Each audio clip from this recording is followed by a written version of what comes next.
kreipiuosi broliai ir seserys, todėl kad tai yra apie orumą. Neišskirdamas nieko, nei pirmose, nei paskutinėse kėdėse sėdinčių. Iš tikrųjų, esmė yra ta, kad mes esame broliai ir seserys ir čia bandysiu apie tai kalbėti. Iš tikrųjų, nepaprastai džiaugiuosi, nes visada sakau ir įspėju žmonės, kurie žada eiti pas psichologą arba psichoterapeutą, būkit atsargus. Jūs įleidžiate į patį savo vidų žmogų, kuris ten gali taip sutvarkyti reikalus, kad jūs jau nebežinosit, kur koja ir ranka. Tai labai džiaugiuosi, kad yra pas ką eiti, bet manau, kad mums visiems čia labai gera yra pamatyti, kad neužtenka vien tik būti labai protingiam, turėti labai aštrų protą, bet kažko reikia daugiau. Ir prisimenu, skaičiau apie jums žinomą šventą žmogų, tėvą Pijų iš Petrelčino, kuris turėjo gerą humorą ir jį aplankyti turėjo vienas garsus aktorius, komikas Karlas Kampanini. Jisai nueina pas savo gydytoją, galbūt netgi psichoterapeutą ir sako, aš lankysiuosi pas tėvą Pijų.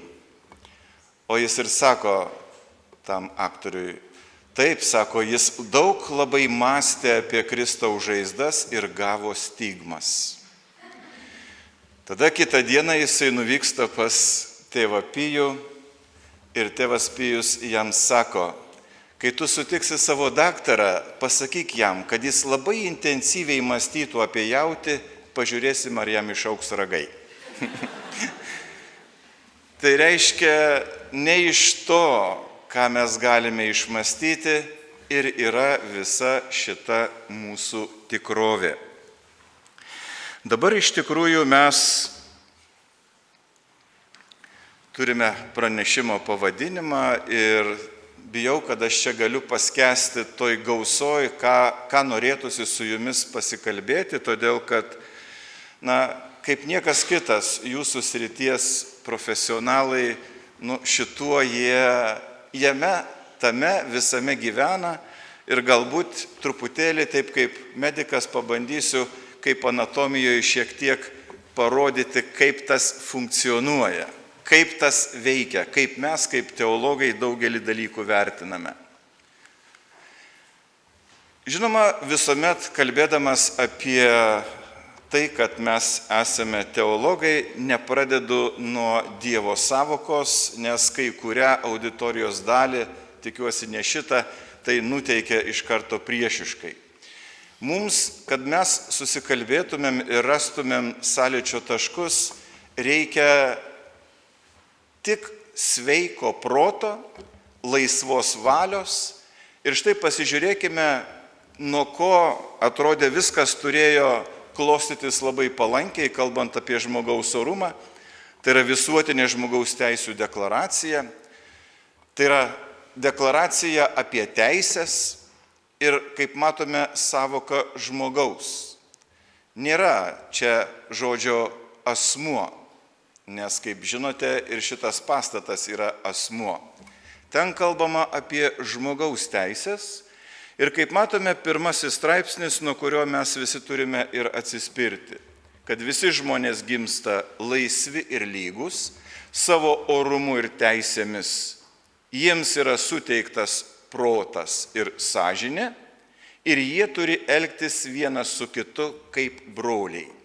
Aš dar pridėjau ir seseris. Toliau, Vatikano antrasis susirinkimas, jeigu taip chronologiškai mes pasižiūrim, matome, kad pasakyta labai daug apie žmogaus orumą. Skaitykite Vatikano antrojo dokumentus ir jūs pamatysite, kad ten nėra tik tais sausi dalykai. Aš sąmoningai nenoriu jūs įvelti čia į daugybę dokumentų, kurie yra bažnyčioje, kaip bažnyčios mokymo dalis, bet štai Gaudium et spes yra tokie žodžiai. Be to, kas tik nukreipta prieš patį gyvenimą, ten iškirpau truputėlį, ten kalbama apie abortą, apie eutanaziją, apie tai, kas yra tiesiogiai nukreipta prieš žmogaus gyvybę, prieštarauja žmogaus orumui. Beje, jeigu jūs žinote, ir mirties bausmė Lietuvoje buvo panaikinta, mes net nepastebėjom. Konstitucinis teismas tiesiog rėmėsi tuo, kad žmogaus orumas ir žmogaus gyvybė negali būti traktuojami atskirai. Labai paprasta. Jeigu žmogaus orumas nepaneigiamas, reiškia, jo gyvybės atimti negali. Visi šie ir panašus dalykai yra gėdingi. Jie nuodija žmogiškąją civilizaciją ir toliau paryškinau, tą labai svarbu yra pabrėžti. Labiau pažemina tai darančius, negu skriaudžiamuosius. Tai tik tai gaila, kad tie, kurie tai daro, atrodo, kad jie to nesupranta, kad jie gali elgtis su kitu žmogumi taip, kaip jiems atrodo naudinga. Bet ne tas nuskriaustasis daugiau kenčia. Žinoma, šventajame rašte jūs rasite daug vietų, kas bus su tais, kurie papiktins nors vieną iš mažutėlių ir daugybę kitų vietų. Toliau mes šiandieną gyvename ir popiežius Pranciškus yra dabar bažnyčios galva, būtent kalba apie brolystę ir socialinę draugystę. Ir dokumentas vadinasi Fratelli Tutti, visi broliai. Jisai sako, pasaulis egzistuoja visiems, nes visi gimėme vienodai orūs. Spalvos, religijos, talento, gimimo ir gyvenamosios vietos ir daugybės kitų dalykų skirtumai negali būti naudojami pateisinti vienų privilegijoms prieš visų teisės. Mes kaip bendruomenė privalome užtikrinti, kad kiekvienas žmogus gyventų oriai ir turėtų pakankamai galimybių visapusiškai tobulėti. Ir čia aš mačiau pranešimai popietiniai sekcijoje, tai yra ir tai dalykai, kurie susiję su tuo, kaip mes ugdom jauną žmogų, kur yra sėjamas koks grūdas ir apie kokį orumą jie gauna suvokimą. Na, čia žinoma, kad niekam nekyla abejonių, kad žmonės yra svarbesni už daiktus. Nežinau, kas čia galėtų pasakyti, kad yra kitaip, nors jeigu jūs pasižiūrėsite, žmogų gali nužudyti už kelis eurus. Paveikslai, kurie yra įvertinti 100 milijonų, saugomi, o benamiai guli ir vaikai šiukšlynuose kapstosi, kad galėtų išgyventi. Mes matome, kokia yra žmogaus orumo ir gyvybės kaina. Bet dauguma supranta, kad jie yra svarbesni už daiktus.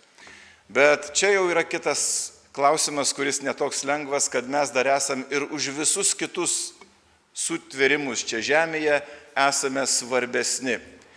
Todėl, kad va čia ypatingai ir buvo paminėta gyvūnų teisių, tas labai toks aktyvus judėjimas, kada bandoma kalbėti, jog gyvūnai yra tokie pat kaip asmenys, tokie pat kaip žmonės ir mes turime jų teisės ginti, kad jie yra protingi, bet aš čia dedu į kabutes, todėl kad jie yra, nekvaili.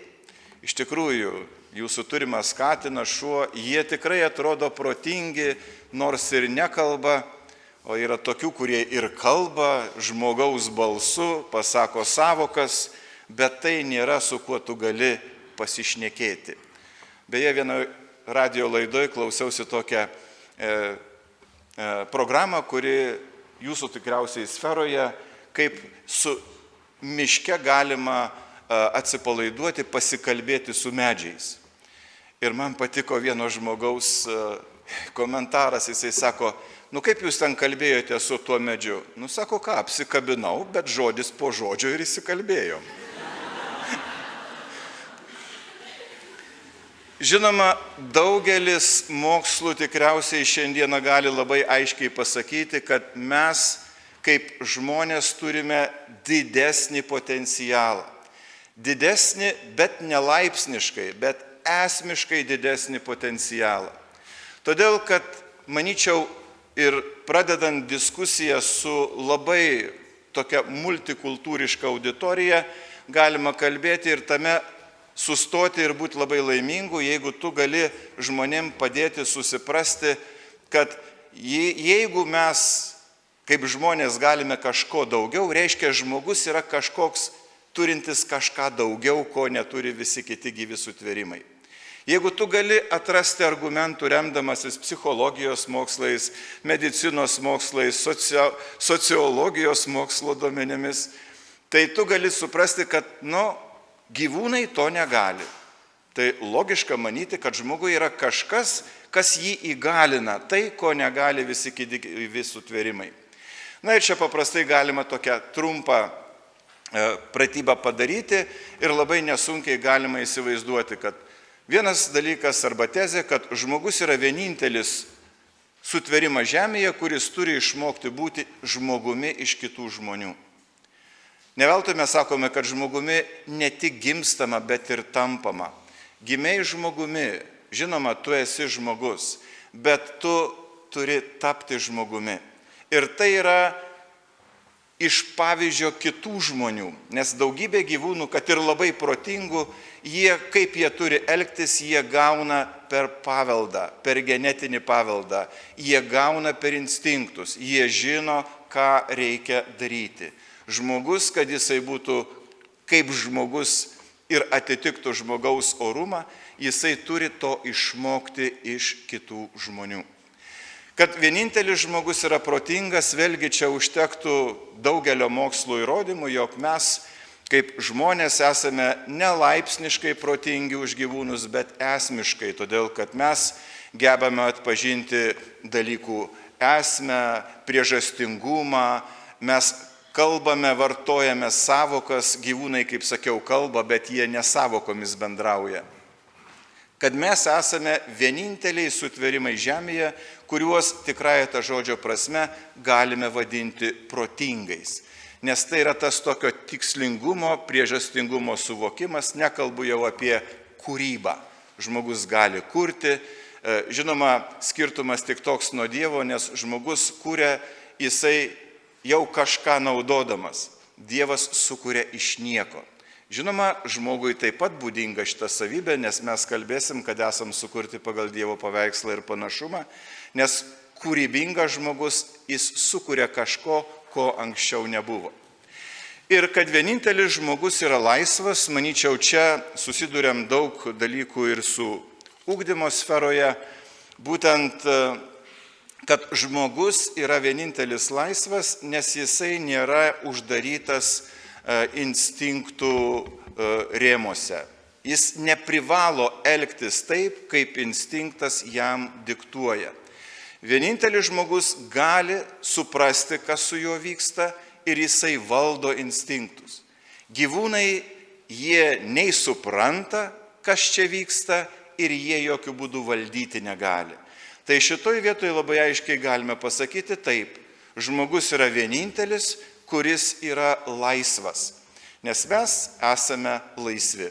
Jau čia, jeigu toliau eitumėm į įvairiausius pavyzdžius, galėtumėm surasti labai aiškių ir paprastų dalykų, nes ir šitoje auditorijoje, nežinau, čia dera taip sakyti, bet mes čia dar galime turbūt kalbėti, kad esame vyrai ir moteris, kad mums visiems yra būdinga, kad yra lytinis potraukis, kalbu dabar ne apie instinktą, nes gyvūnam instinktas būdingas, todėl kad čia šitoj mūsų bendroj susirinkimo vietoj, jeigu mes būtumėm ne žmonės, vaizdas būtų kitoks. Todėl, kad jūs čia rūpintumės ne to, ką pasakys filosofas, bet rūpintumėtės, kaip reikia patenkinti instinktą. Čia nėra taip. Mes laisvi, mes klausom ir dar galvojam apie dalykus, kurie mus pakylėja nuo žemiškos tikrovės. Šitoj vietoje jau būtų galima pasakyti tvarkoj. Mes jeigu suprantam, kad žmoguje yra kažkas daugiau, reiškia, žmogų reikia labiau saugoti negu kažką, kas yra šalia mūsų, jau yra nuo ko atsispirti. Bet vis tiek tas mūsų pagrindinis, galutinis pagrindimas, jisai yra būtent mums iš apreiškimo žinomas. Ir tai yra pradžios knygos tekstas, jums visiems gerai žinomas. Tuomet Dievas tarė, padarykime žmogų pagal mūsų paveikslą ir panašumą. Te valdo jie ir jūros žuvis, ir padangių sparnuočius, ir galvijus, ir visus laukinių žemės gyvulius, ir visus žemėje ropinėjančius roplius. Čia reikėtų atkreipti į du žodžius. Aišku, į visus atkreipkite dėmesį, bet du yra raktiniai. Tai yra paveikslas, celem, ir demut, panašumas. Mes sukurti pagal Dievo paveikslą ir panašumą. Yra antrasis pasakojimas apie sukūrimą, kuris labai reikšmingas. Tuomet viešpats Dievas padarė žmogų iš žemės dulkių ir įkvėpė jam į nosį gyvybės alsavimą, taip žmogus tapo gyva būtybė. Čia raktinis žodis yra ruach, dvasia, kurią Dievas įkvėpė vieninteliam kūriniui. Skaitydami pradžios knygą, į tą atkreipsite dėmesį. Tai jeigu kalbam apie gyvą sutvėrimą, tai pagal biblinę sampratą, pagal žydų sampratą, nes kai aš turėdavau studentų, Erasmus studentų iš būtent tų kraštų žydų tautybės, jiems čia tiesiog akis šviečia, jie viską tą priima kaip suprantamą dalyką, kad žmogus yra kitaip surėdytas. Jie žino, kad gyvūnas turi kūną, tai būtų basar, kad gyvūnas turi gyvybę, tą aristoteliškų terminų kalbant sielą, tai būtų nefeš, bet tik vienintelis žmogus turi tą ruach, ką Dievas įkvėpė, savo dvasią įkvėpė žmogui jį sukurdamas. Todėl ir visiems patariu vartoti savoką, kalbant apie žmogų, ne siela, bet dvasinė siela, nes mūsų siela, jinai yra nefeš ir ruach kartu neatsiejama. Mes esame turintis dvasinę sielą ir dėl ko teologija sako, kad žmogus yra nemirtingas. Dėl to, ką Dievas jam įkvėpė kaip ruach. Ir būtent dėl to ruach mes galim daryti daugiau, ko negali visi kiti gyvūnai. Tai štai galime drąsiai teikti, kad esame sukurti pagal Dievo paveikslą ir panašumą ir iš čia kyla mūsų orumas, kad Dievas įkvėpė mums tą dvasią ruach, kurios neturi jokie gyvūnai ir tik mes esame moralinės būtybės. Dėl to, kad mes esame protingi ir laisvi, mes esame atsakingi už savo veiksmus. Ir įsakė žmogui viešpats Dievas tardamas, nuo visų sodo medžių tau leista valgyti, bet nuo gero bei pikto pažinimo medžio tau neleista valgyti, nes kai tik nuo jo užvalgysi, turėsi mirti. Žinoma, čia nekalba apie sveiką arba nesveiką maistą. Čia kalba yra apie mūsų veiksmus ir poelgius. Ar tie veiksmai mūsų veda į gyvenimą, ar jie mus veda į mirtį. Čia yra labai aiški nuostata, kad žmogus geba atpažinti, kas yra gėris ir kas yra blogis moralinė prasme. Na, už mano nugaros matote paveikslą, negaliu nepacituoti ir žinoma, visa teologija remiasi mums žinomų šventuoju Tomu Akviniečiu, čia jo paveikslas.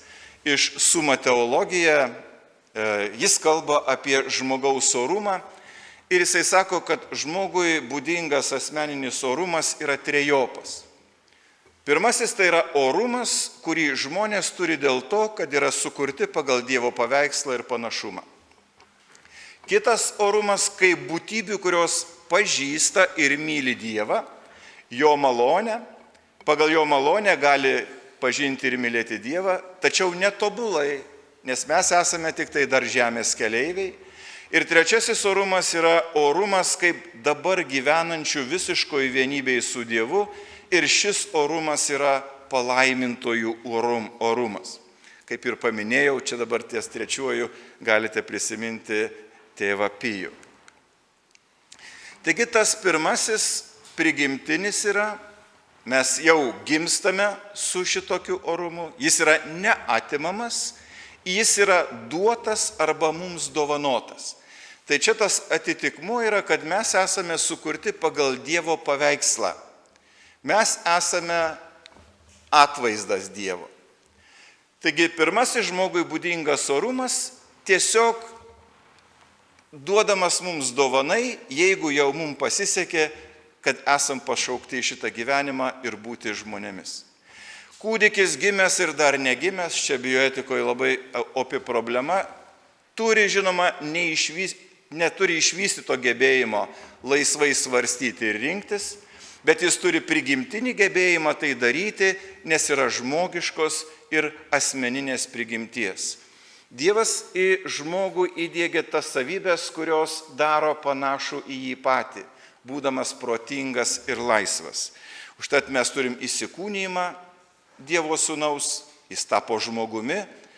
Juk tokių protingų gyvūnų, kurie mūsų namuose yra, atrodo, juk Dievas viską gali, jis galėjo įsikūnyti ir kažkokį kitą gyvą sutvėrimą. Bet tuose gyvūnuose nėra jų prigimtyje tai, kas galėtų leisti skleistis tom galiom, tom savybėm, kurios būdingos pačiam Dievui. Todėl antrasis orumas, kuris atitinka tą, kad mes esame sukurti pagal Dievo panašumą. Bet, mėlieji, jeigu mes pagal paveikslą taip, pastangų įdėti nereikia. Tavo pastangų nėra, kad tu gimei žmogus. Bet šitas orumas priklauso, kad mes Dievo panašumą turime įgyti. Mes turime būti panašus į Dievą. Žinote, mano kaimynas ateina ir mato mano katiną, jis labai gražus yra. Sako, tas tavo katinas, sako, kaip kūdikis su žudiko veidu. Jisai atrodo toks nekaltas padarėlis, bet jisai jo prigimtis tokia. Dabar žmogus žiūri į žmogų, bet jame yra žvėris. Žmogus savo elgesiu visiškai nepanašus į Dievą.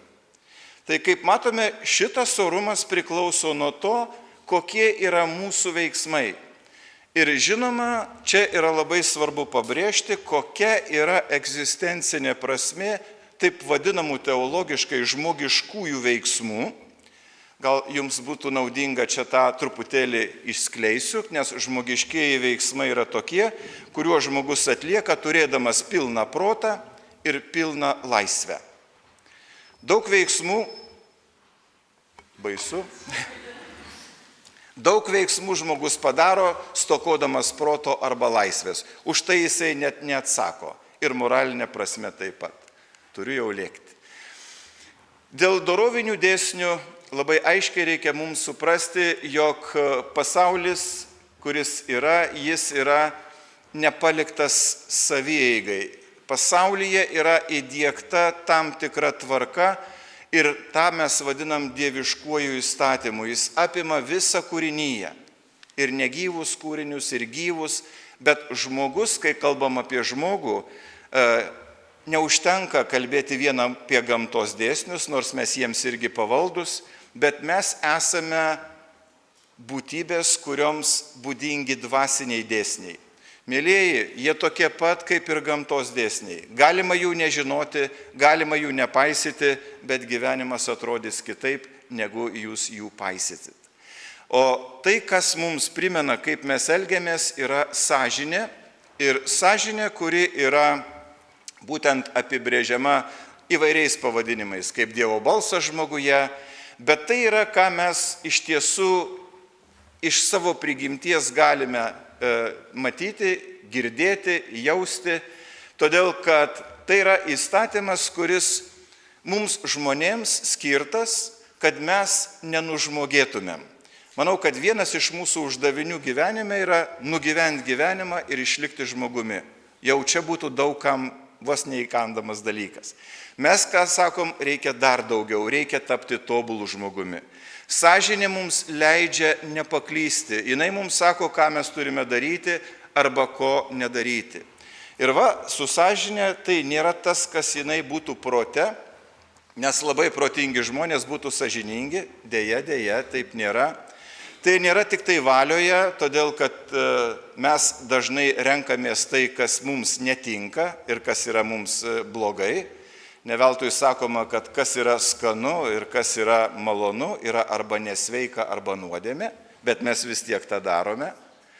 Bet jeigu mes elgiamės taip, kad sąžinė mums sako ir mes elgiamės vis tiek kitaip, vat būtent prigimtinis įstatymas, kuris mums duotas pagal atitinka žmogaus prigimtį, daryti gerą, vengti blogio, mylėti artimą, tai yra, ką mes žinome ir mokykloje to mokyti nereikia. Kad mylėti tėtį, mamą, brolį, seserį, mokyti nereikia. Tai, o ką žmogus šiandieną daro, jeigu jisai padaro blogai, jis negali pasakyti, kad tas taisyklė negalioja, bet šiandien mes matom, kad supainiota yra gėris ir blogis. Kas anksčiau buvo blogis, šiandien gėris, kas buvo gėris, šiandien blogis. Tai tu renkiesi tai, ką šiandien pasaulis mato kaip gėrį. Taigi žmogus, kuris laisvai renkasi, kas yra blogis, jisai patenka į labai sudėtingą situaciją, kuri čia dabar jau su sąmonė ir pasąmonė reikia žiūrėti tą mechanizmą, kaip visa tai vyksta. Todėl, kad sąžinė žmogui yra kaltintoja. Jeigu padarai blogą veiksmą, jinai tau dieną naktį neduos ramybės. Ir tu negyvensi gerai. Tai jeigu tu nori, kad tau ta sąžinė vis nesakytų, kad tu blogai darai, reikia kažkaip tą sąžinę apraminti. Nu tai ką? Alkoholis, narkotikai, visokie kitokie dalykai, kurie padeda nors laikinai užmiršti tą, ką daro, būtent iš pasąmonės ateinantis tie impulsai, kad vis tiek tu esi blogas, sąžinė nepaleidžia. Ir štai tas pasąmonės ir sąmonės toksai konfliktas, jisai yra jums labai gerai atpažįstamas pagal simptomatiką, pagal pasekmes. Ir jeigu mes turime pasekmes, tai tada žiūrėkite, ir depresija, pyktis, baimė, kaltės jausmas, galbūt tam žmogui reikia susitvarkyti sąžinės reikalus. Tai va čia mes bendradarbiai, kad žmogus nelaiku nepasitrauktų iš gyvenimo, galbūt reikia jį pristabdyti su jūsų priemonėm, bet kad jisai iš tos situacijos išeitų, galbūt jam reikia ir negalbūt jam reikėtų tiesiog atlikti išpažintį. Taigi būti žmogumi tai ne tik naudotis protu, būti laisvam ar būti kūnu, tai yra visa tai vienu metu. Žmogus yra nedalomas kūno dvasinės sielos vienovė. Todėl žmogiškai orumą turi ir asmuo, kurio protiniai gebėjimai yra sutrikę, taip pat fizinę negalią turintis asmuo, lygiai taip pat ir atmintį praradęs asmuo išlieka orus, nes jis yra gyvas žmogus ir to pakanka, kaip kalbėjom apie tą prigimtinį orumą, kuris yra nepaneigiamas. Taigi šią integralią perspektyvą mes galime įžiūrėti netgi požiūryje į žmogaus kūną, kuris jau yra žmogui mirus.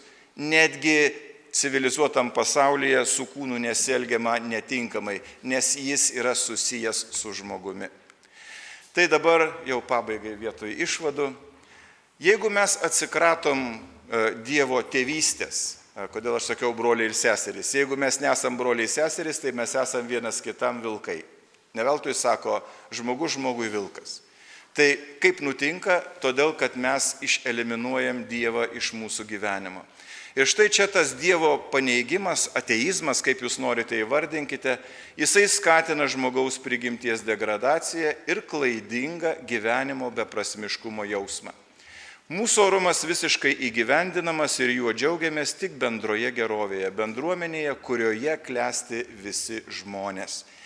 Taigi čia yra dalykai, kurie ir atspindi, kad mes visi esame lygus, juk visi baisiausi nusikaltimai žmonijai padaryti ne todėl, kad apskritai žmogaus gyvybė buvo nevertinga, bet kai kurių žmonių gyvybė nevertinga.